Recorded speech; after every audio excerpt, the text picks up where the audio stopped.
Галзуу анимашн сувагтаан тавтай морил Мөрөгийнх нь энэ удаад ярьж өгөхөөр сонгосон галзуу анимашн бол 2023 онд гарсан Spider-Man Across the Spider-Verse. Та нарын хүсэлтээр ингээд 2 дугаар ангийг нь ярихаар оруулж байна.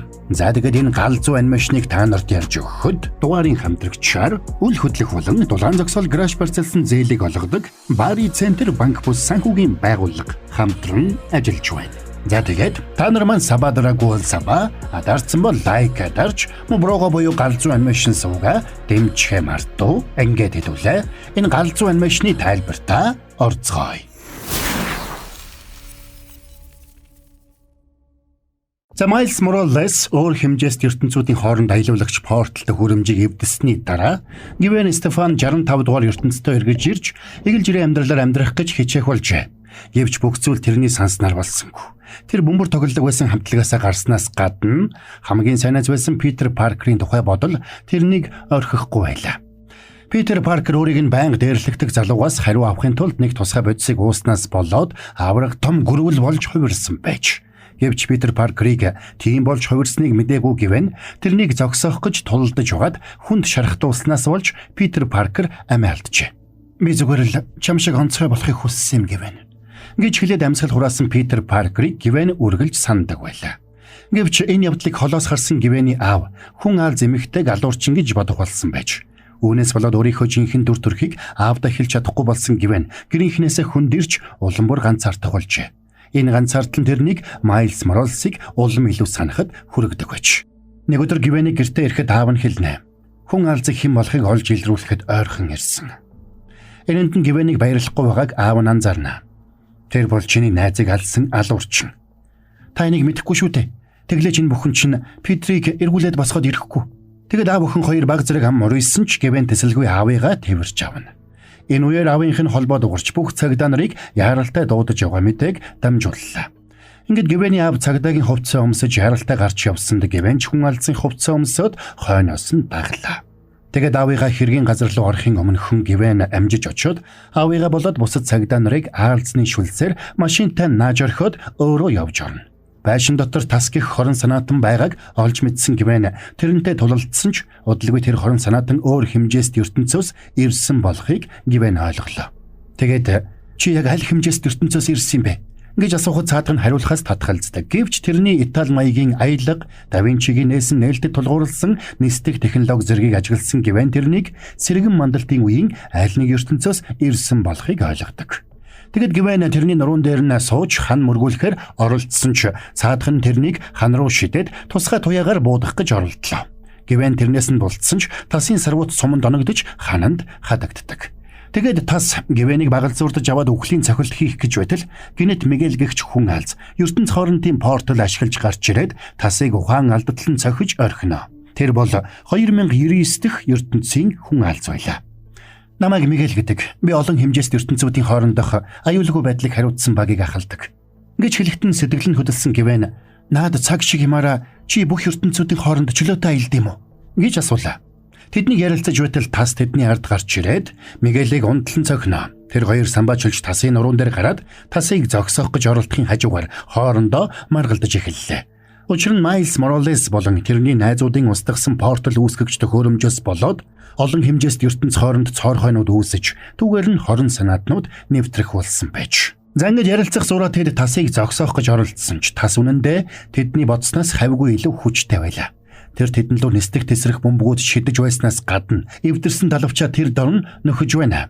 Ингээд арга барсан Мигель нэмэлт хүч дуудсанд ертөнц хоорондын портал нээгдэж Мигелийн багийн өөр нэг хүн алзуулах Джесс Дрюгигч мотоциклтай эмэгтэй дайраад орж ирнэ. Тэр тасыг мотоциклороо мөргөөд дугуйгаараа дээгүүр нь дайрууллаа. Джессийг жирэмсэн болохыг хараад Гвен гайхна. Джесс ч нөхөр бид хоёр хүүсийг нь одоохондоо мдээгүй байгаа гэж хэлээд тэр гурав нийлээд тас руу дайрцгаана. Тас ч зүгээр байсангүй. Байшингийн дээврийг дэлбэлсэнд тэнд байсан хүмүүсийн дээр шилэн дээврийн хилтерхий унаж эхэллээ. Энэ үеэр аалзны шүлснээс мултарсан Гвений аав дотогш орж ирээд хүмүүсийг нүүлгэж шилжүүлэх гэж оролдоно. Тэгсэн тас барилгын дээврээр дамжиж зогтох гэж оролдсон учраас Мигель тэрнтэй зууралдаж зогсоохыг хичээнэ. Энэ үеэр цагдаагийн нисдэг тэрэг тэдэн лөө ойртож ирээд тэднийг зогсохыг тушаасанд тас нисдэг тэргийг дэлбэлсэнд нисдэг тэрэг доош унж Гвений аав болон жирийн хүмүүсийг дарах шахдаг. Аз улахад Гвен амжиж аалзны шүлсээр хүчрхэг тор нэхэж амжсан учраас нэстэг тэрэг тортой орооцолдоод хүмүүсийг даралгүй агаарт тогтлоо. Ингээд ядарч туйлдсан Гвенийг тэндээс явахын өмнөхөн аав нь тэрэн дээр бууга барьсаар ирдэг. Гвен аалзны шүлсээрээ тэрнийг зогсоох гэсэн ч аалзны шүлс харвагчд ямар ч аалзны шүлс үлдээгүй байлаа. Аав нь буу тулгаж чамайг Питер Паркерын аминд хүрсэн хэрэгээр баривчилж байна. Чи чимээгүй байх хэрэгтэй. Гэхэд Гвен сандарч эхэлнэ. Тэгээд тэр аавыгаа ядгах гэсэн ч аав нь хий буудаж анхааруулсан учраас аргагүй байдалд орсон Гвен бага тайлж аавдаа царайгаа харуулдаг. Би танд энэ бүхнийг хэлхийг оролдсон. Гэхдээ яагаад хэлж чадахгүй байсныг минь та одоо ойлгож байгаа байх. Би Петрийг алаагүй. Би тэрнийг гэж мэдээгүй. Надад сонголт байгаагүй. Гэхдээ цочролд орсон аав нь чи хэр удаа намайг хуурсан бэ? Та ганц удаач болов цагдаа биш болоод эцэг хүний ёсоор намайг сонсооч тий. Та хүмүүс туслахыг хүсдэг шиг би ч бас хүсдэг. Чиний ярьсан бүхэн шүүхтэр чиний эсрэг ашиглагдах боломжтой. Гэж аав нь эрхийг нь үргэлжлүүлж уншиж эхлэхэд байдал буруугаар эргэж байгааг ойлгосон Мигель Жэс хоёр дайрч ирээд Гвенийг аваад тэндээс зогтцгаана. Энэ ертөнцид Гвенийг их өөр хүн үлдээгүй болохыг ойлгосон Мигель тэрнийг багтаа илсүүлэхээр шийдэж өөр хэмжээст ертөнцүүдэд саадгүй байх боломжийг олгодог тусгай бугуйвчаа тэрэнд өгөөд манай клубт тавтаа морил гэж хэлээд портал руу ордог. Энэ бүхнийг Гвений аав харсан ч юу ч хийж чадалгүй хоцорно. Энэ үеэр Майлз Моралесийн амьдардаг ертөнц буюу 1610 дугаар ертөнцид нэг хачиргалтай үйл явдал өрнөж байлаа. Толб гэгч нэг залуу дэлгүүрт байдаг ATM машиныг ухах гэж оролдсон ч бүтэлтэй зүйл болсонгүй. Аргаа барсан Толб ATM-ийг өөрийнхөө нууц байр руу авч явах гэсэн ч бас л бүтлгүйтэд дэлгүүрийн худалдагч залууд баригдчихана. Цаадхан сандарч бейсболын цохиураа шүүрч аваад тэрнлүү дайрсан ч Толб нэг байршлаас нөгөө рүү телепортлон шилжих онцгой чадвартай байлаа. Энэ үеэр дэлгүүрт ирсэн Майлз Толбыг тэмч ноцтой хорон санаатан биш байна гэж дүгнсэн учраас тэрнтэй ивэр ярих гэж оролдоно. Чи үнэ юу? Эсвэл далматин уу? Би бол Толб. Гүнаад чинь ямар хачин хувцс вэ? Үннийг хэлэхэд энэ бол хувцс биш ээ. Арьс. Ингээд Майлз Толбыг зогсоохыг оролдсон ч Толбын биеийн дээрх Толб нь жижиг хэмжээний телепорт портал үүсгэж байсан учраас жирийн хорон санаатныг барьдаг шиг амархан барих боломжгүй байлаа. Энэ үеэр Майлзын аав ээж хоёр сургууль дээр нь очиод их сургуульд элсэх зөвлөгөө өгдөг багштай Майлзын талаар уулзаж байдаг. Тиймээс тэд Майлзыг хаана байгааг асуугаад хурдан ирэхийг шаардж байсан учраас Майлз Толбтой тулалдахын хажуугаар байн аав руугаа мессеж бичнэ. Ингээд хэсэг үдсний эцэст Майлз Толбын аргыг олж тэрнийг хөдөлгөөнгүй болтол наалцны шүлсээрээ хүлээд дотор байрандаа ирээд бушуухан аав ээж хоёр лугаа гүйж очлоо. Майлзыг орж ирэхэд зөвлөх багш нь эцэгийнхээ нүдэн дээр тэрний дүнг шалгаж үзнэ. Тэгсэн мань хүний дүн дайжгүй байлаа. Учир нь Майлз Испани хэлнээс бусад хичээлдэр A гарсан байж таардаг. Тэгээд зөвлөгч багш нь танай гэр бүлийн төөх сонирхол татах үйс байж чадна гэж бодож байна. Бруклинд амьдардаг хүндхэн амьдралтай цагаач гэр бүлээс физиктэй сайн хөө гарч ирсэн тухай эсэ тэдэнд таалагдана. Ер нь би та нарт Принстоны их сургуулийг санал болгомоор байна. Гэсэнд эцэг эх нь Принстоныг хол байна гэж дургуутсан. Харин энийг сонссон Майлз баярлнаа. Учир нь тэнд квантум физикийн чухал судалгаа хийгдэж байгаа гэдгийг тэр мэдэж байлаа. Хэрэв тэд олон хэмжээсийн дунд аялж болох портал бүтээж чадвал Гвентэй уулзаж болно гэдэгт Майлз итгэлтэй байдаг. Гэвч хүүгээ хол явуулахыг хүсэхгүй байсан эцэг эх нь эрс эсэргүүцэж манай Бруклинд сайн сургуулиуд байгаа шүү дээ гэж зүтгэнэ. Арга барсан Майлз тэдэнд та хоёр багаасаа өөрийнхөө мөрөөдлийг хөөхөд та нарт хинч саад болоогүй. Гэтэл намайг онцгой зүйл хий гэхээр та хоёр саадлаад ах юм. Миний хийхийг хүсэж байгаа онцгой зүйл бол энэ. Надад энийг зааж чадах хүмүүс олон байгаа. Гэхдээ тэр хүмүүс Бруклинд байхгүй штэ гэж хэлдэг. Энийг сонссон эцэг эх нь юу хэлэхээ мэдэхгүй байсан бол зөвлөх багш наадах чинь л сургуульд хэлсэхдээ чиний ярих ёстой түүх байна да гэж баяртайгаар дууалддаг. Тэгсэн яг энэ үеэр Майлзын хүн алдсны мэдрэхүй ажиллаж эхэллээ. Тэр мөчид Толб зугтцсан болохыг Майлз ойлгоод тэдний өрөөнд нь орхиж бушуухан гарч гүйдэг. Гайхаж үлдсэн эцэг эх нь хүүгийнхээ талаар ярилцах гэсэн ч аавынх нь холбоонд яаралтай дуудлага буюу хорон санаатан Нью-Йорк хотын гудамжинд үүмэн дэгдэж байгаа тухай мэдээ ирсэн учраас аав нь ч бас өрөө горхиж явсанд ээж нь ганцаараа тэнд үлддэг. Майлз ч бушуухан өрөөндөө очиж хувцсаа солиод Толбтой тулалдаж эхэлсэн ч өмнөх алдаанаасаа суралцсан Толб тийм ч амархан ялагдахгүй байлаа. Тулалдаж байхдаа Майлз аавтайгаа тарж хамтдаа Толбыг барих гэж оролдсон ч аав нь ямар ч нэмэр болж чаддаггүй. Тэгсэн тэд явсараа Кемпини портал үүсгэгч төхөөрөмж дэлбэрсэн газарт ирээд Толб маш их уурлаа. Тулалдахдаа Толб Майлзаас байнга чи намайг танихгүй байна уу гэж асуусаар байсанд Майлз гайхна. Эцэст нь Толб бүгдийг тэрэнд тайлбарлана. Толб өмнө нь Алкемаксийн лабораторид ажилладаг эрдэмтэн байж, тэр Алкемаксийн лабораторид олон хэмжээст ертөнцүүдийг холбох портал төхөөрөмжийн туршилт хийж байхдаа 42 дугаар ертөнцөөс нэг аалзыг авчирсан байж. Гэвч тэр аалз нь зугтаж санамсаргүй тохиолдлоор Майлсыг хадснаар Майлс хүн алзуулжээ. Тэр бүхэл Алкемаксийн лаборатори руу Майлс Питер Паркерийн хамтаар дайрч ороод процессор авч зугтахдаа тэрнийг жигнэмгээр цохиж унгасан гэдгийг ч Толб ярьдаг. Гэвч Майлс тэрнийг санахгүй хിവэрэл. Эцэст нь Майлс болон тэрний нөхөд портал үүсгэгч төхөөрөмжийг устгах үед Толб тэнд байж таарснаар хүчтэй цацрагт өртөж Толб болон хувирч.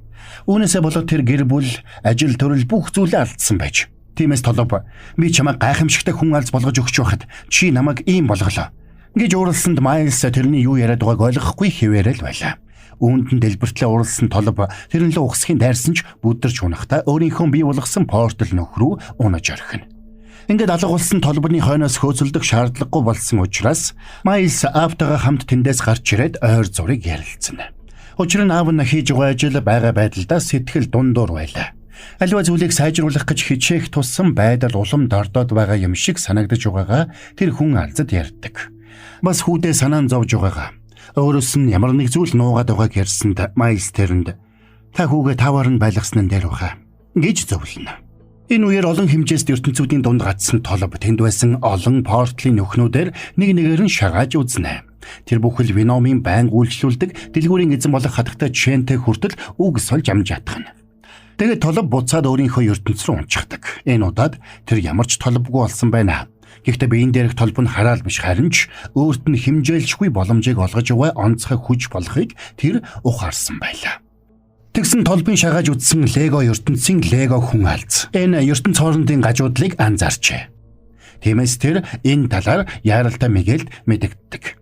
Энэ үеэр Майлсын аав байшингийнхаа дээвэр дээр үдшилийг зохион байгуулж байна. Учир нь тэр эх 7 хоногт Ахмад цол авах болсон байж.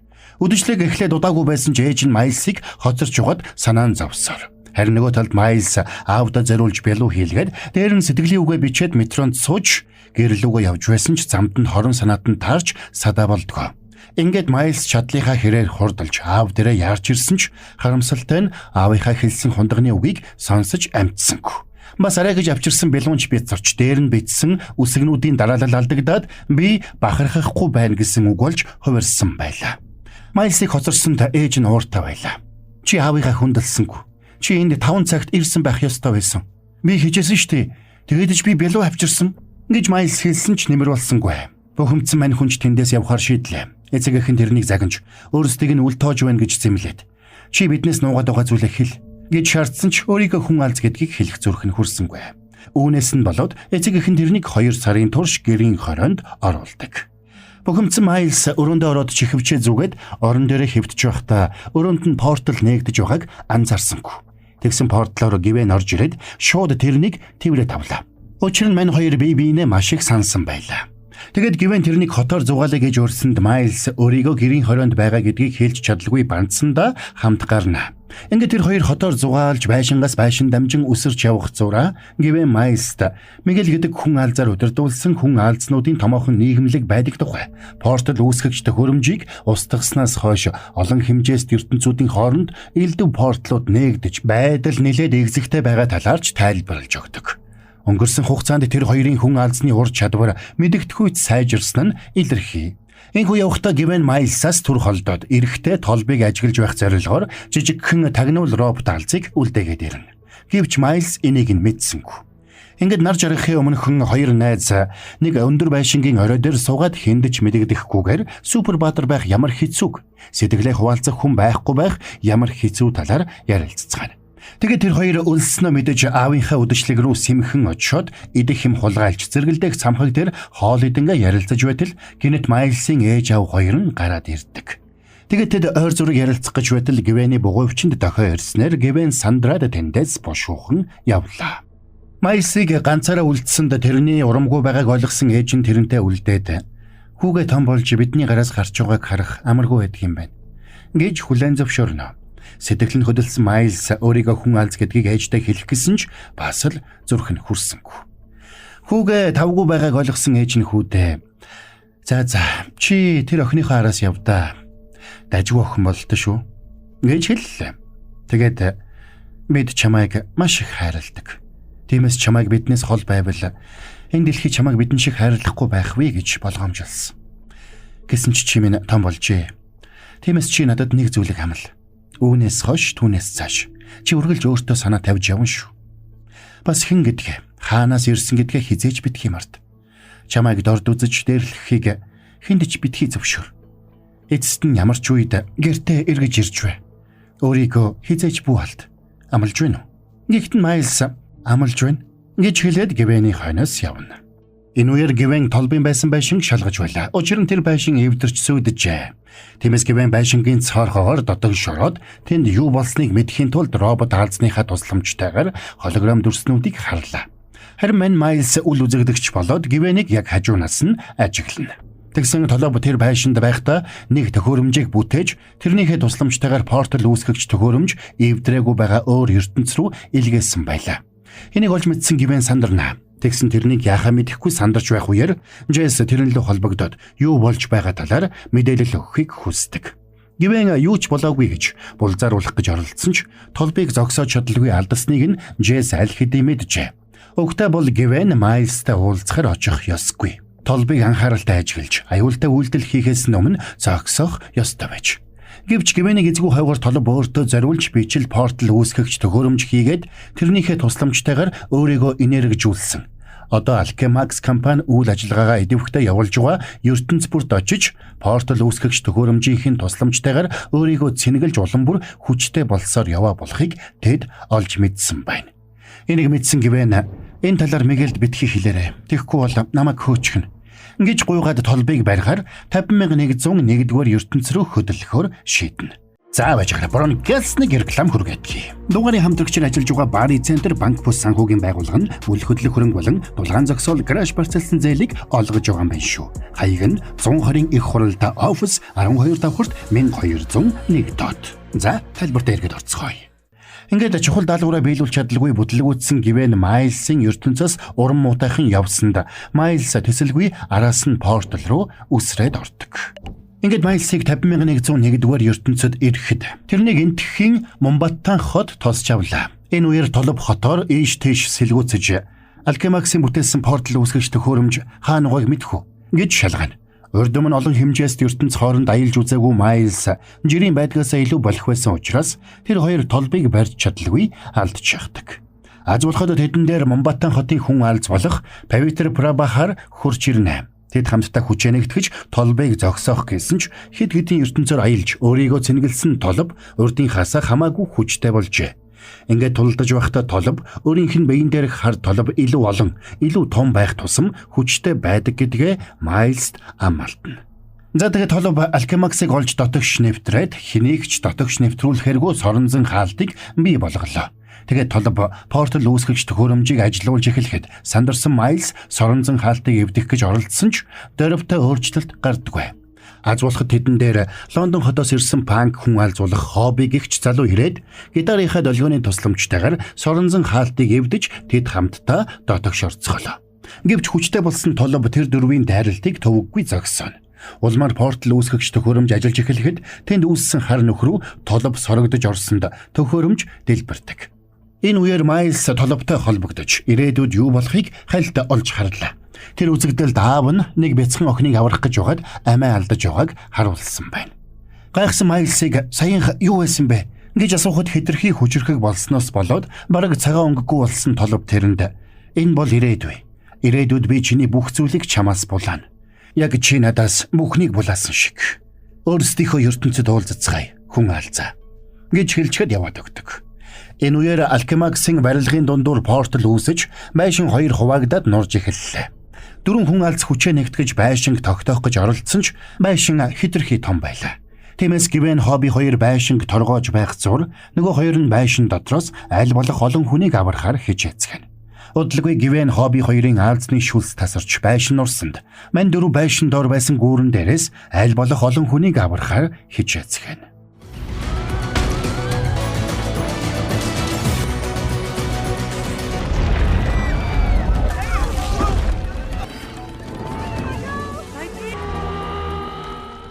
Энэ үеэр Гвэний бугуйчин дохио ирж удахгүй канон үйл явдал буюу хүн алзын ертөнц бүрд заавал тохиолдох ёстой давтагдмал үйл явдал болох гэж байгааг мэдэгдлээ. Гүүрэн дээрх сүрлээс цугтааж үсэн хүмүүсийн дунд нэг бяцхан охин үлдсэн болохыг ойлгосон нэг офицер охиныг аврахаар гуйнаа. Тэр хүн нь Момбатаны хүн алз Павитрийн найз охины аав нь байж. Энийг Майлс аалзны мэдрэхүүгээрээ мэдэрч тэднийг аврахаар угс хийлээ. Гэвэн тэрнийг зогсоох гэж оролдсон ч Майлс зөрүүлж зүтгээд тэднийг нурангад даруулж өгөхөөс авардаг. Үгээрээ Майлс том гавья байгуулсан гэж бодож байлаа. Тиймээс ч тэнд байсан бүх хүн тэрэнд баяр хүргэцгэн. Гэвч бүх зүйл эсэргээрээ эргэлээ. Учир нь тухайн ертөнцид зайлшгүй тохиолдох ёстой байсан канон үйл явдал тохиолдоогүй улмаас тэр ертөнцийн төвд аврах том квантын нүх бий болж ертөнц бүхэлдээ сүрж эхэлдэг. Энэ үеэр хүн алзнуудын нийгэмлэгийнхэн тэнд ирээд квантын нүхийг хязгаарлах гэж оролдцгоно. Джесс тэр дөрвийг Мигель төв байран дээр хүлээж байгаа гэдгийг хэллээ. Энийг сонссон Гвен сандарсан бол Майлс эсэргээрээ өөрийг нь багтаа элсүүлэх нь гэж бодоод дотроо баярлдаг. Ингээд тэд 928 дугаар ертөнцид байрлах төв байранд ирэхэд өөр хэмжээст ертөнцид ирлээ. Майлс тэнд олон төрлийн янз янзын хүн алзнуудтай таарч гайхнаа. Хариуд нь Гвен тэрэнд энэ дөнгөж үүдний өрөөгөө боддоо гэж хэлэхэд Майлс ч бүр илүү гайхлаа. Тэгсэн өөр хэмжээст ертөнцид байж тасаагүй Майлсын бие жирэлдэж эхэлсэн учраас тэрний энэ байдлыг тогтворжуулахын тулд цаадуулан тэрэнд нэг өдрийн хугацаатай тусгай буугавч өгдөг. За тэгэд Майлс ковбой хүн алз, машин алз гэх мэт янз бүрийн хүн алзнуудтай таарснаас гадна өөр хэмжээст ертөнц рүү нэвтэрч гажуудал үүсгэсэн хорон санааднуудыг ч бас тэнд хорьсон байгааг олж харлаа. Бас тэнд хоригдсон нөхдүүдийг буцаагаад ертөнц рүү нэлгээдэг төхөөрөмжийг хүртэл үзнэ. Дараа нь тэднийг Мигель дээр ирэхэд Мигель Майлсыг чи олон ертөнцийн дунд дахиад нэг нөх үүсгэчлээ гэж ширүүн загналаа.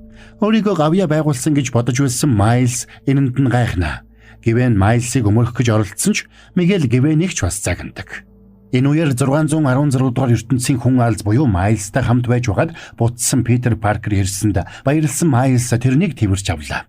Тэгсэн Питер тэнд охин Мэйдэгийн хамт ирсэн байсан нь Майлсыг бүрч илүү баярлуулнаа. Тэгсэн Мигель Майлст чи канон үйл явдлыг гажуудуулсан гэж тэрнийг дахиад зэмлэлээ.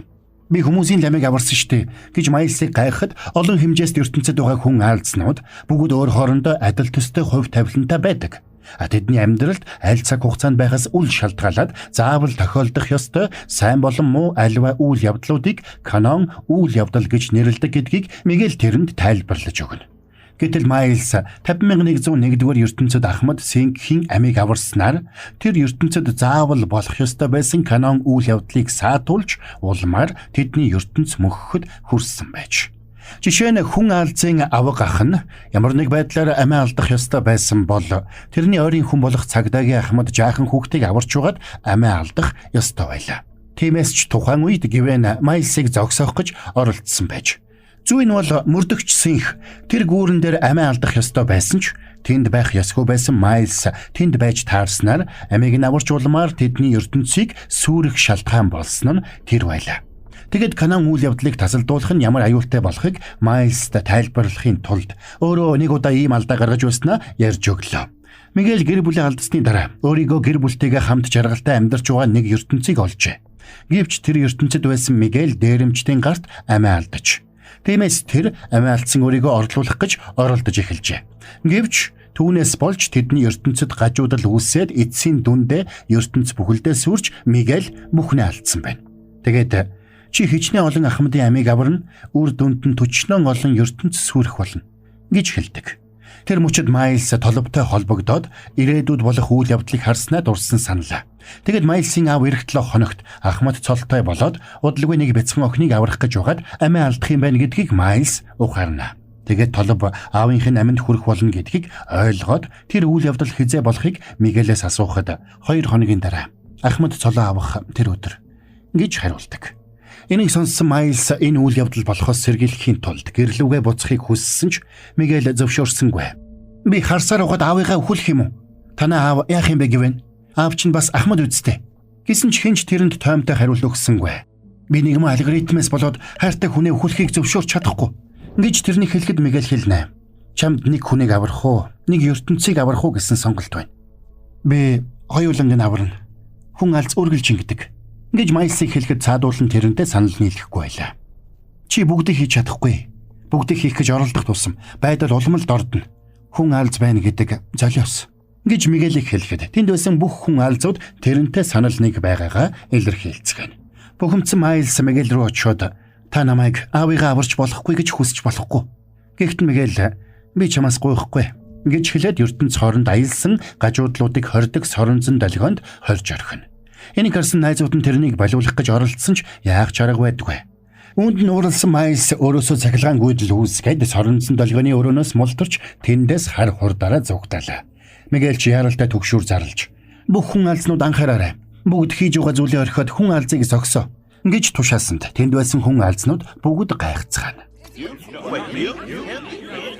Удалгүй тэнд байсан бүх хүн алзнууд бүгдээрээ Майлсыг хөөж эхэллээ. Мууран аалз, T-Rex аалз гэж зүсэн бүрийн хүн аалзнууд Майлсыг барихаар улаар нь дайрсан ч Майлс тэдэнд баригдалгүй арай хэн зугтаасаар байна.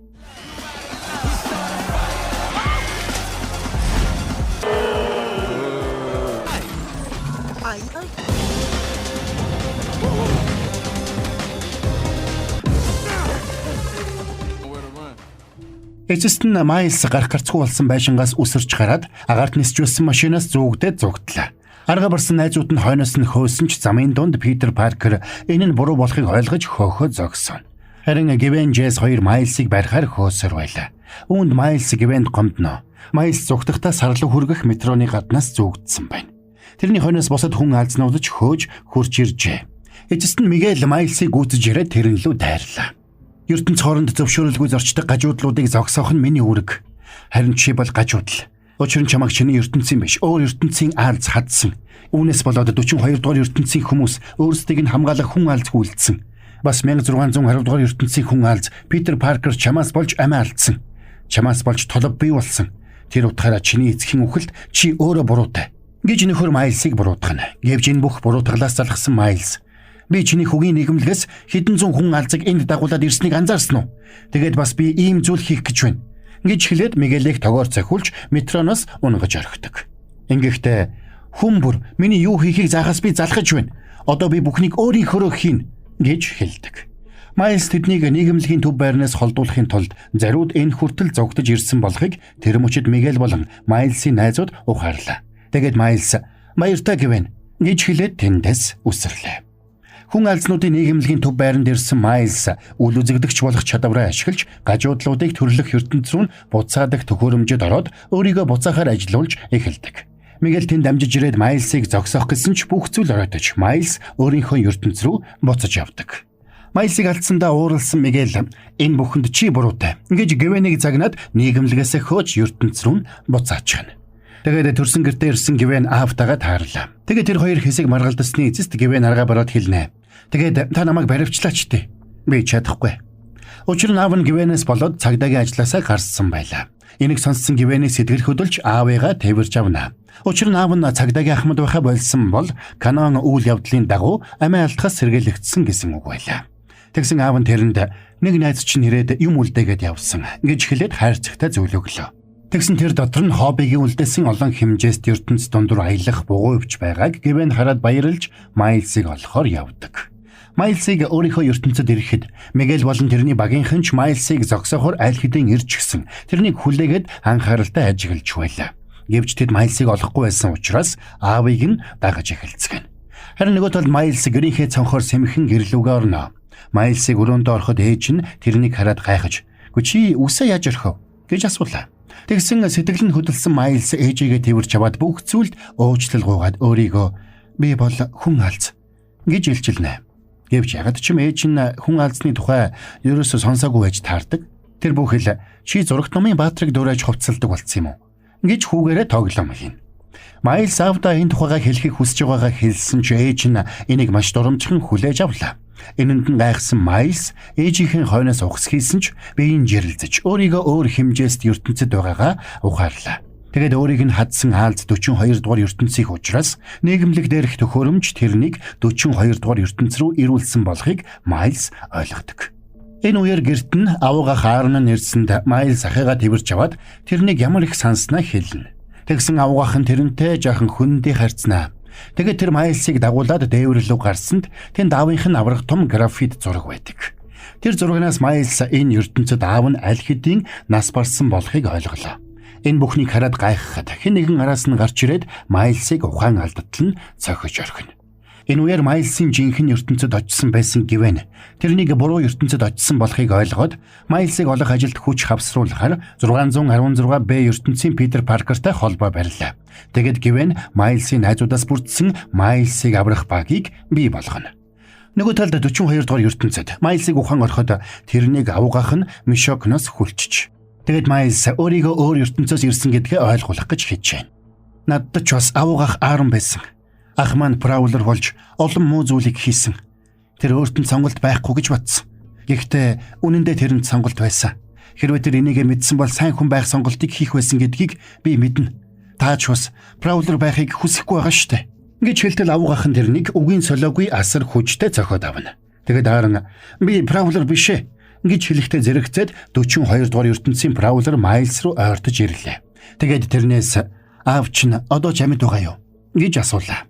Тэгсэн тэр Праулер нь 42 дугаар ертөнцийн Майлс Моралес байж таардаг. Тэрнийг бага тайлж би бол Майлс Моралес. Гэхдээ намайг Праулер гэж дуудаж болно гэж хэлэхэд Майлс цочордлоо. Тэгээд өөрийг нь суллахгүй бол аав нь удахгүй амиа алдна гэдгийг хэлээд намайг явуулаач те гэж гуйсанд Праулер хэлнэ. Би яагаад энийг хийх ёстой гэж.